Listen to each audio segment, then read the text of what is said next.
Sa balita, binabanggit ng mga reporter na kumakalat ang isang epidemya sa China, kaya inihayag ng kagawaran ng kalusugan ang pagpapatupad ng quarantine.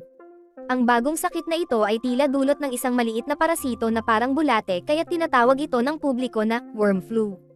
Hindi ito kumakalat sa hangin gaya ng karaniwang sipon, kundi sa pamamagitan lamang ng paglipat ng dugo mula sa isang tao papunta sa iba. Sa California, nahihirapan pa rin si Emma na makibagay sa bago niyang paaralan at hindi siya makaangkop, habang ang kapatid niyang si Stacy ay maraming kaibigan at may boyfriend pa nga. Pagkatapos ng klase, napansin ni Stacy na laging tinititigan ni Emma ang crush niyang si Evan at inalok niya itong ihatid pauwi. Ang kanilang ama at guro ng biology na si Michael ang nagmamaneho kaya't naging awkward ang biyahe. Patuloy na pinapaalala ni Stacy kay Emma na gumawa ng hindi magagandang bagay sa pamamagitan ng mga text message na nag-trigger ng isang pagtatalo. Tumawag ang kanilang ina, na nasa ibang estado, upang kumustahin sila, at naging tensyonado ang usapan nila ni Michael. Pagkatapos ng hapunan, pinagalitan ni Michael si Stacy dahil sa paggamit ng cellphone sa hapagkainan.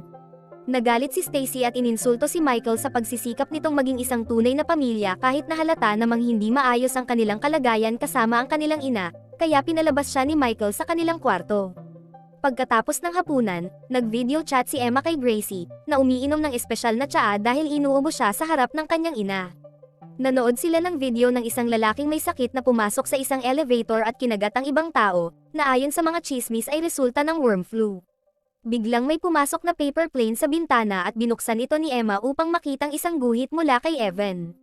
Isinulat niya ang kanyang numero sa papel at hiniling na tawagan siya bago muling ipinasok ang papel sa bintana. Pagkatapos, tumakbo siya palabas upang makipagkita kay Evan, na tumatawag din sa kanya ng sabay. Nagkaroon sila ng matamis na sandali na nabulabog ng mapang-abusong amain ni Evan na si Bill, na ilang sandaling pinagtawanan sila bago bumalik sa bahay. Pagkatapos, hinalikan ni Emma sa pisngi si Evan at bumalik din sa loob. Kinausap niya ang kanyang ama at tinanong kung ayos lang ang mga bagay sa kanilang ina, kaya inamin ni Michael na mahirap ang sitwasyon dahil kakalipat lang niya ng posisyon. Kinabukasan, nagturo si Michael ng klase tungkol sa mga parasito, na ipinakita ang ilang mga video kung paano ito tanggalin. Nagdala pa siya ng buhay na larva sa isang garapon at ipinaliwanag na ang worm flu ay maaaring sanhi ng parasito. Ang ilang mga parasito ay kumokontrol sa kanilang mga host, na pinatunayan ni Michael sa pamamagitan ng pagpapakita ng isang video ng daga na nasa ilalim ng kontrol ng parasito at hindi natatakot sa mga pusa. Kinumpara ito ni Evan sa mga zombie. Biglang nagsimulang umubo ng dugo si Gracie at tumakbo palabas. Sinundan siya ni Emma at nakita siyang nagkakaroon ng seizure sa lupa. Humingi siya ng tulong at may isang batang lalaki na tumulong kay Gracie habang tumakbo si Emma upang hanapin ang school nurse. Biglang tumigil si Gracie sa paggalaw ngunit bigla siyang nagsuka ng maraming dugo sa mukha ng batang lalaki. Ilang sandali pa, isang ahente ng gobyerno ang nagbigay kay Emma ng check-up at tinanong tungkol sa mga huling gawain ni Gracie, kaya ipinaliwanag ni Emma na kamakailan lang bumalik si Gracie mula sa San Francisco. Sa huli, kinansela ang mga klase habang pinalilibutan ng militar ang bayan upang matiyak na walang makakalabas o makakapasok. Nalaman ni Michael na ang kanyang asawa ay naipit sa paliparan at hindi makakakuha ng taxi, kaya siya ang kailangang sumando. Sumakay ang magkapatid pa uwi at napansin ng ilang kapitbahay na naghahanda ng lumikas. Sa bahay, nakita ni Emma sa internet na opisyal nang idineklara ang California na apektado ng impeksyon at mabilis na nag-mutate ang parasito. Sinubukan niyang tawagan si Gracie, ngunit voicemail lang ang nakuha niya. Bigla niyang narinig ang isang kakaibang tunog at tumingin sa labas ng bintana upang makita ang isang USA sa hardin, ngunit nang dumaan ang isang maingay na helicopter, bigla itong nawala. Sa sandaling iyon, tumawag si Michael sa mga batang babae upang sabihing isinara na ang mga kalsada at naipit siya, kaya hindi siya makakauwi agad. Sinabi niyang iniiwasan niyang ang buong county ay ilalagay sa ilalim ng quarantine, kaya gusto niyang manatili sa bahay ang kanyang mga anak at huwag mag-imbita ng sinuman. Sa gabi, nagpapalit ng damit si Emma at nakatanggap ng text mula kay Evan na sinasabing nakikita niya siya mula sa bintana, ngunit ginamit ng mga teenager ang pagkakataon upang mag-flirt ng mahiyaing paraan. Pagkatapos napansin ng magkapatid na kakaunti na lang ang kanilang pagkain, kaya gumawa sila ng brownies upang kainin habang nanonood ng pinakabagong talumpati ng Pangulo. Nang pumunta si Emma sa kusina, nakarinig siya ng kakaibang tunog sa labas kaya lumapit siya sa pinto at sumilip sa mailbox, ngunit nagulat nang may isang anino ang gumalaw. Natakot si Emma ngunit inisip ni Stacy na nag-eeksaherate lang siya, kaya binuksan niya ang pinto at nakita na walang tao sa labas. Biglang may tumalon at hinawakan si Emma sa leeg at napasigaw siya, ngunit ito'y prank na plano ni Stacy kasama ang kanyang boyfriend na si CJ. Pinapaalalahanan ni Emma na hindi aprobado ang kanilang ginagawa ayon sa mga alituntunin ni Michael, ngunit binaliwala siya ng magkasintahan at tumakbo sila papunta sa silid ni Stacy upang maglibang. Samantala, tiningnan ni Emma ang social media at nakita ang isang post mula sa mga magulang ni Gracie na nagsasabing nasa maayos na kalagayan na siya. Sa mga komento, nakita niya ang isang video mula sa isang conspiracy theorist na nagsasabing mas masahol pa ito kaysa sa sinasabi ng gobyerno. Hindi marinig ni Emma ng maayos ang video dahil sa ingay mula sa silid ni Stacy. Kinabukasan, nagising si Emma sa tunog ng mga sasakyan ng CDC na naglalakbay sa paligid ng kapitbahayan na nagdadala ng mga disaster kit. Binuksan ng magkapatid at ni CJ ang kanilang mga kahon upang makita ang mga field rations, isang flare, flashlight, first aid kit, at mga maskara kasama ng iba pang gamit. Isang note ang nagsasabi sa kanila na kaagad makipag-ugnayan sa mga awtoridad kung may sino man ang magpakita ng sintomas. Hindi sineseryoso ni na CJ at Stacy ang mga bagay, ngunit ang kanilang paglalaro ay naputol ng tawag mula sa kanilang ina, na nananatiling naipit sa paliparan. Ilang sandali pa, nanood si Emma ng balita at nalaman na maraming infected na pasyente ang nawawala. Sinabi ni Stacy na aalis sila ni CJ para sa isang party, at binaliwala si Emma nang subukan niyang pigilan sila. Matapos silang umalis, nakatanggap si Emma ng text mula kay Evan na nagsasabing magkikita sila sa party dahil ginamit ni Stacy ang kanyang telepono upang imbitahin ito. Ngayon, kailangan din ni Emma na suwayin ang mga patakaran. Ang party ay nasa loob ng isang abandonadong gusali at puno ng mga teenager na umiinom, ngunit si Emma lamang ang nakasuot ng maskara. May isang batang lalaki na may sakit na tinatakpan ang kanyang mukha ng hoodie at kakaibang palihim na gumagalaw.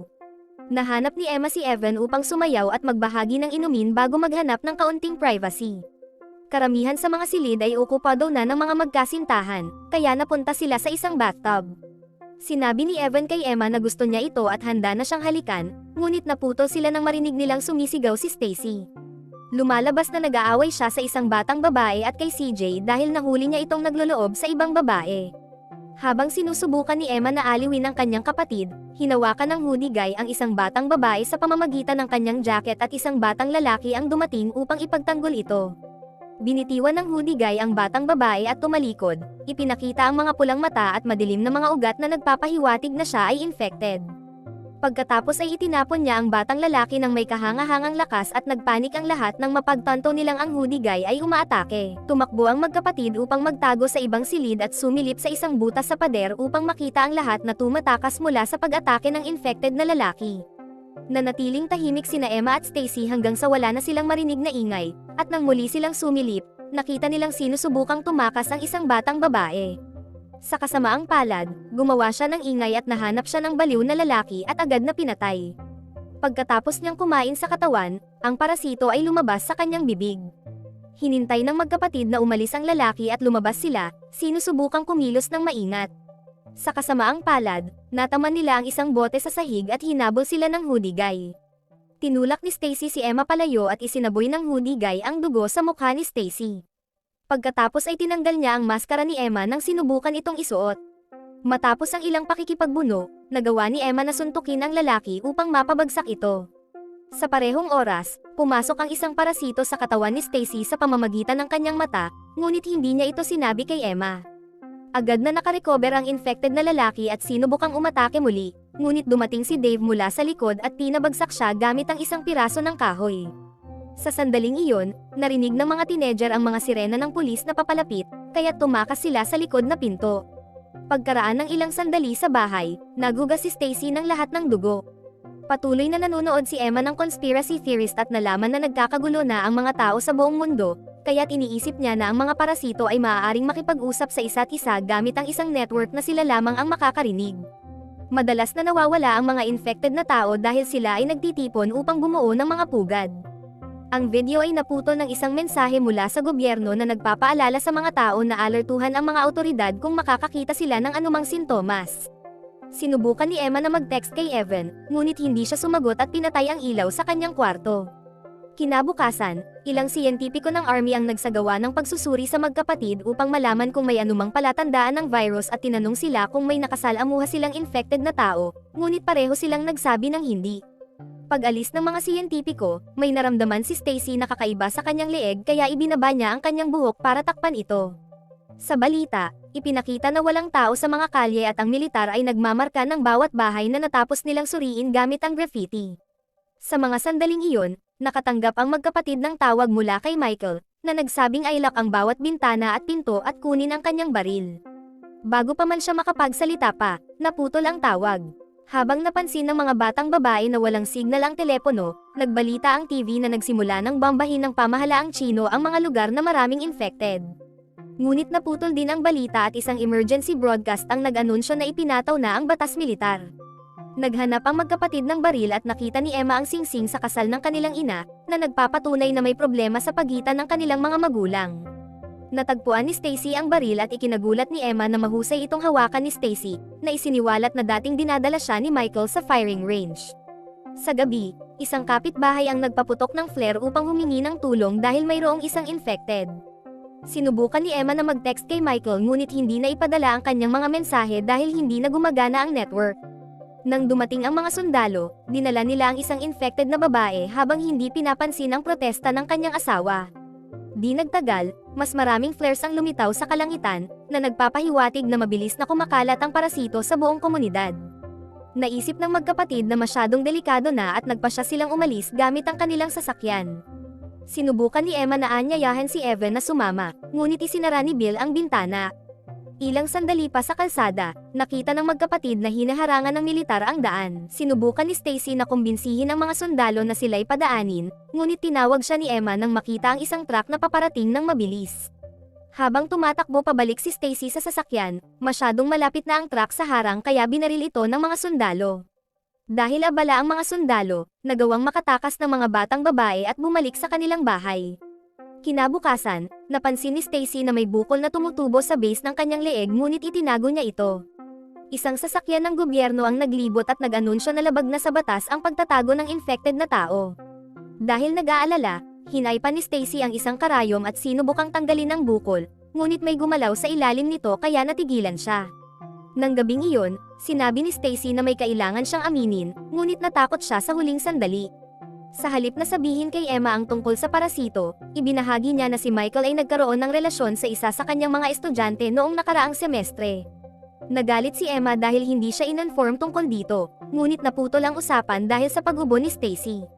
Bigla nilang narinig na kumakatok si Evan sa kanilang pintuan at nagmamakaawang papasukin siya. Hindi pinansin ni Emma ang protesta ni Stacy at binuksan ang pintuan. Pumasok agad si Evan, mabilis na isinara ang pinto at ipinaliwanag na infected na si Bill. Sa mga sandaling iyon, nagsimulang kumatok din si Bill sa pinto at magkasamang hinawakan ng tatlo ang pinto hanggang sa siya'y umalis. Habang tumatakbo si Stacy para kunin ang mga maskara, sumilip si Emma sa peephole at nakita si Bill na dumura ng dugo sa pintuan.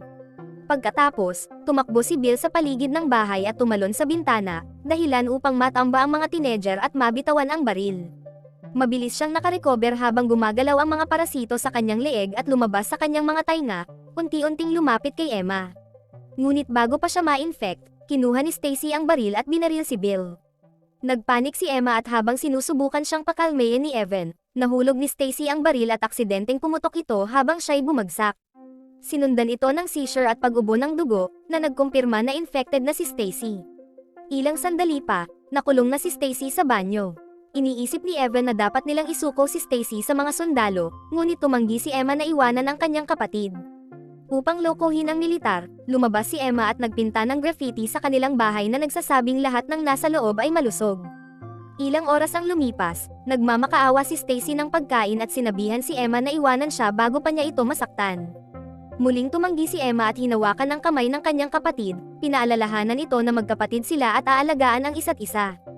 Pagkatapos, nagsimulang mag-research si Emma kung paano harapin ang mga parasito, naalala ang video na ipinakita ni Michael sa kanila sa paaralan. Nang kailangan niya ng pahinga, umupo siya sa bubong at sinubukang gamitin ang kanyang telepono, ngunit wala pa ring signal. Pinapakalma siya ni Evan habang umiiyak siya dahil sa takot na hindi na niya muling makikita ang kanilang mga magulang. Samantala, pumasok si CJ sa bahay at hinanap si Stacy. Nalaman niyang umalis na ang militar kaya't nag-aalisa na rin ang mga tao, at gusto na niyang umalis kasama si Stacy. Natagpuan ni CJ si Stacy sa banyo at hinawakan ang kanyang kamay sa pagitan ng mga gap ng kahoy, ngunit sinabi ni Stacy na nasaktan siya nito at sinimulan niyang kagatin ang braso ni CJ. Narinig ni na Emma at Evan ang pagsigaw ni CJ at tumakbo pabalik sa loob para makita si CJ na patay na. Umiyak si Stacy at humingi ng tawad sa kanyang ginawa, ipinaliwanag na pinipilit siya ng parasito na gawin ang mga ito. Pagkatapos ay inilibing ni Evan si CJ sa hardin malapit kay Bill habang dinurog ni Emma ang mga sedative at hinalo ito sa pagkain. Pagkatapos ay pinakain niya ito kay Stacy at inialok pa ang kanyang kamay upang ipakita na nagtitiwala pa rin siya rito. Nang makatulog na si Stacy, binuksan ni na Emma at Evan ang banyo at ginamit ang paraang natutunan nila sa video. Gumalaw ang bukol sa leeg ni Stacy nang hawakan ito ni Emma, kaya mabilis niya itong tinakpan ng tape upang mabulunan ang parasito. Lumabas ang nilalang para huminga at nahuli ito ni Emma gamit ang sipit at sinimulang hilahin. Sa kanyang pagkagulat, napakahaba ng bulate at tumagal ng mas matagal kaysa sa inaasahan niya. Biglang nagising si Stacy kaya't umatras si Emma at napanood kung paano nilabanan ng kanyang kapatid ang bulate na sinusubukang kontrolin siya.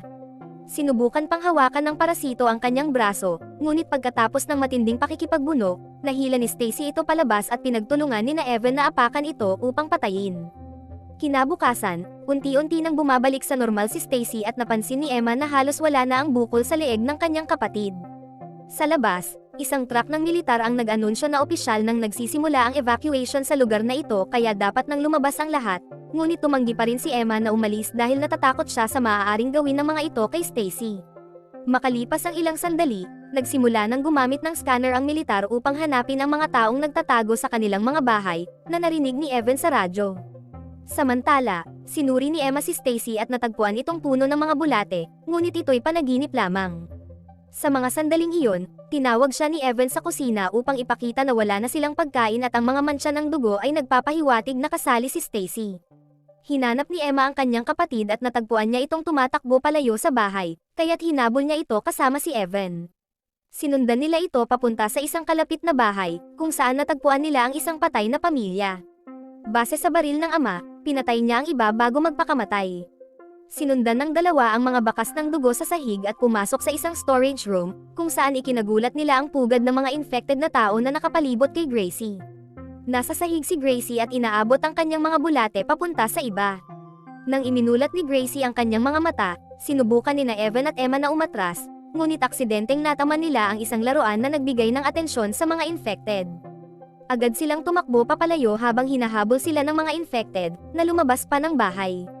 Tumakbo sila pataas ng hagdan at sinubukang isara ang isang pinto, ngunit tinutulak ito pabalik ng kalaban, kaya binaril ni Emma ang infected. Pagkatapos, itinulak ni Evan ang ilang mga kasangkapan para harangan ang pinto.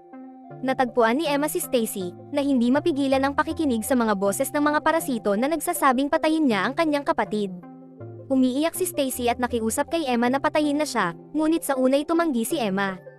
Gayunpaman, biglang nagbago si Stacy at sinubukang atakihin si Emma, kaya agad siyang binaril ni Emma.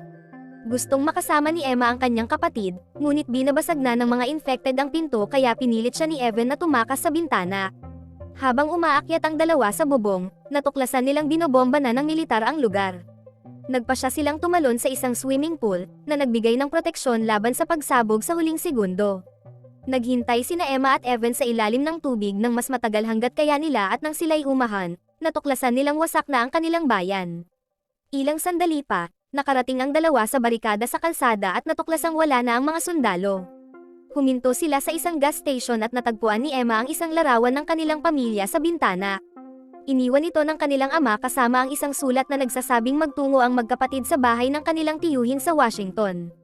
Sa huli, ninakaw ni na Emma at Evan ang isang sasakyan at nagpalitan ng halik bago sila umalis.